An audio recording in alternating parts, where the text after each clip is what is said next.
r/ask Reddit. What do you miss about the zeros? I miss the internet from back then. Just had a different feel.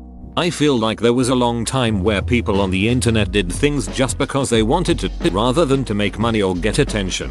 People shared things on places like Dig and Reddit because we all enjoyed seeing things from all over the internet. Facebook was about connecting with people around your college campus. People made things for fun and had discussions because they were interesting. Then companies finally figured out how to manipulate internet users. Their presence was no longer just a website you could check for hours and products. Now it seems like every company and YouTube, Instagram, whatever star are all trying to make things viral as an advertising gimmick. Websites don't just give you articles with sprinkling of ads. They need you to download their app and like their Facebook page and sign over the rights to your soul and follow them on Twitter. It's lost a lot of the passion and genuineness that I associate with using the internet when I was younger. I feel like I'm being force-fed content from companies with a financial stake, rather than discovering something interesting that another person did or made. The glory days of social media, when it was all about actually connecting and sharing cool funny content. These days, it's a narcissistic cesspool of people trying to pass off some bullshit image of themselves. We went from something that could have potentially changed human communication forever all the way to check out this wall of ME that I created. This will surprise people, but early Facebook days when it was just mostly younger people and way less political. Before my parents and grandparents were on FB. Yup, Facebook died for me the day my grandmother sent me a friend request. The day Facebook died for me was when I saw middle-aged moms post shitty minion memes on my feed. My youth. I was an a-hole when I was a kid. I wish I could go back to the start and be better to everyone. Maybe I'd be better off now. No microtransactions in games. And split screen co-op. There are a lot fewer games with that nowadays. It's all moved to online only. There was that sweet spot where you had the best of both worlds. You could play split screen with your friends' siblings and play online at the same time. All the fun of split screen without the empty maps. The OG Teen Titans, Avatar, The Last Airbender when it was still premiering. Lots of cartoons, I guess. I would love to watch The Last Airbender for the first time again. MSN Messenger. Going on a peer offline then online when your crush came online so that they would open a conversation with you first. Nudging someone when they took too long to answer. I like you. Whoops, sorry, wrong convo, lol. Sorry, that was my brother. MySpace. The site was flawed, but it was so much fun. The crazy layouts, the top 8 friends, the surveys, the music. I loved that site and I'm honestly sad something as bland as Facebook took over. It taught basic web coding too, didn't it? We didn't have the share to social media buttons we have now. We had to look up how to embed text and look up how to make it look cool. All that work so you can show people on your profile that your porn star name is James Hole. Harry Potter being in its heyday and theorizing about what would happen in the next books. As someone who only got into it 3 years ago, I really wish I had discovered the joy of Harry Potter back then. Oh man. Getting the 7th book on its release date was the best. I got my copy at midnight, but waited until the morning to break into it. I went to a coffee shop to read, and there were about 20 other people there already reading it.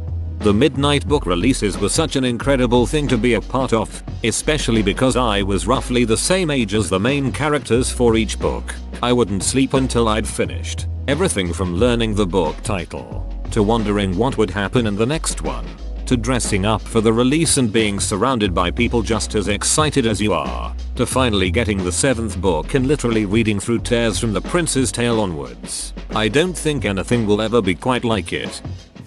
Buying a game at the store, reading the manual on the car ride home, then popping the disc in the console and immediately playing it. The entire game and what it had to offer. Nothing more. Cartoon Network, it used to be awesome back then. So was Comedy Central. Just enough features on phones where we can make plans and figure out where we're going, but not so much functionality that we stare at our phones when we hang out with people. I really feel like that time period was a sweet spot when it came to a lot of technology. To be fair, though, That's not the fault of technology. I'm on my phone often. If someone else comes by to talk to me or sit near me, I put it away. If I'm at a restaurant with friends, or generally in a conversation, the only time I get my phone out is to show them something on it or look something up that we're having a discussion about. If I'm in the passenger seat of a car, I can talk to the driver or other people, not just sit there on my phone. With the advancement in technology, there's some new etiquette that goes with that. Some people follow it, some don't. Mango Altoid SARS. Left my mouth sore and tingly as a MF, but it was worth it. Borders bookstores. Worked there until the doors closed. A lot of people can put the blame on Amazon or Barnes & Noble or whatever, but the logistics of the company and the coupon practices were unsustainable. Nobody discounts stuff like Lego toys or whatever, but Borders was glad to give you a 50% off anything in the store, including the $300 Harry Potter Castle set. Or we'd have book sales with a bunch of bargain bin books that were shipped to our store, only to sit out for a month, boxed back up, and shipped down the line. We received about the same selection each few months, so I can't imagine what it cost on shipping and packaging. It was a great bookstore, but when things a little bad, they sprinted downhill. The heyday of Club Penguin. I used to play Club Penguin every single day from when I first made an account in 2008. It hurt to see Club Penguin die, because it was as if my childhood died with it. I stayed up until 4 AM my time to watch the end of Club Penguin in my dorm in college, Pop punk, early Xbox Live, skateboarding and sport compact cars. Halo 2 on Xbox Live. Goddamn, those were some good times. Yep, I lament the death of the Halo LAN party and split screen that it started, but damn, it was fun.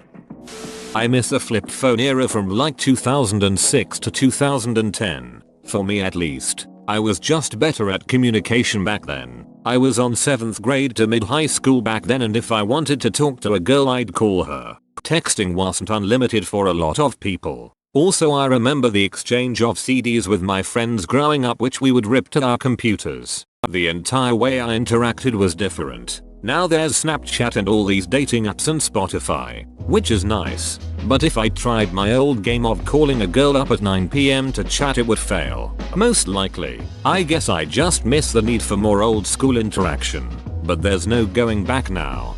Asking do you have texting when getting someone's phone number, LOL. Good old days. Waiting until after 6 or 7 PM to call, because evenings were free minutes. Nintendo GameCube. I know it was the third place console, but it had so many games that I played constantly. I still think Rogue Leader is the best Star Wars game ever made, and that was 16 years ago.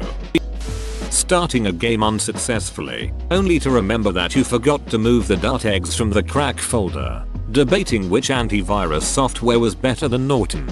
Late night real talk on MSN Messenger. Tinkering with your Winamp playlist skins, especially that equalizer bar thing. Burning a CD and praying that it wouldn't fail, because you didn't invest in CDRWs. Finally opening that blockbuster movie you spent a week downloading from Kazalimuadc++, and it's actually the right movie.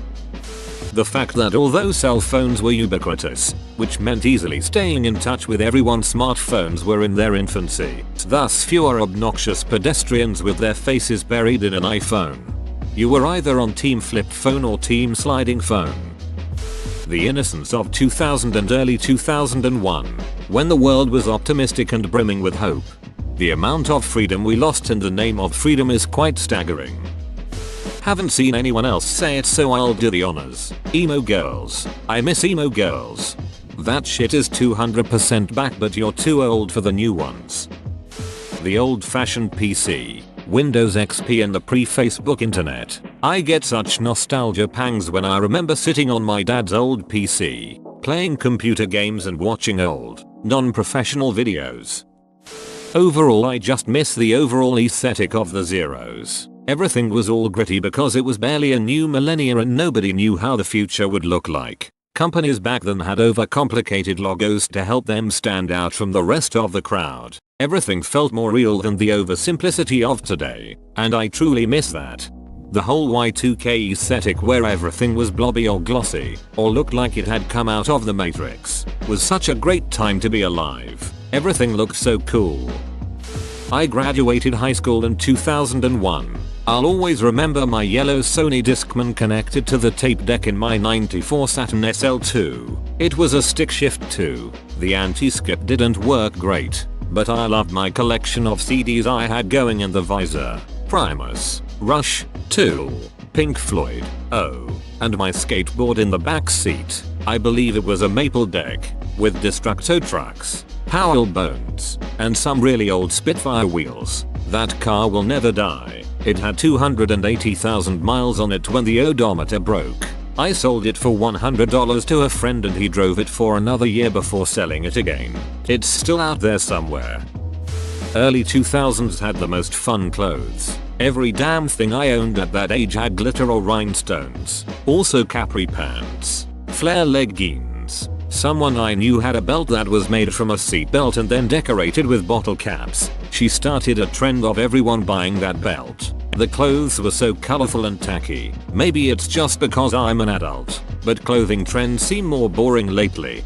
I miss the emo look. Bright colors over black for a sharp contrast. Fun hairstyles. Tons of accessories. It was just fun to see in public. I miss the Lizzie McGuire of clothing where you crimp your hair and wear as much color as possible. Lack of clickbait and when people had a lower sensitivity over things. People overreact to a lot of things now, especially online. Ironic considering this thread will probably be turned into some clickbait article with 85 slides, entitled 25 Things These Redditors Miss About the 2000s. You won't believe number 17. Pop punk music. Cause I am in too deep and I am trying to keep up above in my head.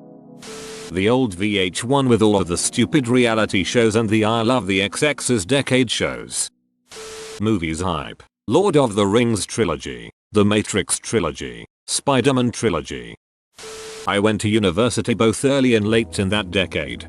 Biggest change I saw was we lost all damn non-planned communication. It went from everyone just meeting around a table through word of mouth to everyone sitting on computers. AIM. I have a lot of memories of talking with my friends in high school on it and spending a lot of time customizing my profile. I also miss the away messages and trying to come up with a good one. So sad that it is gone forever now. New episodes of The Sopranos, The Wire, and Deadwood. Vanilla World of Warcraft. Whoa, you made it to the end? You're a ducking beast. I'll cut you a deal. Smash like and subscribe for more curated content, bruh. It's free and that's a great price.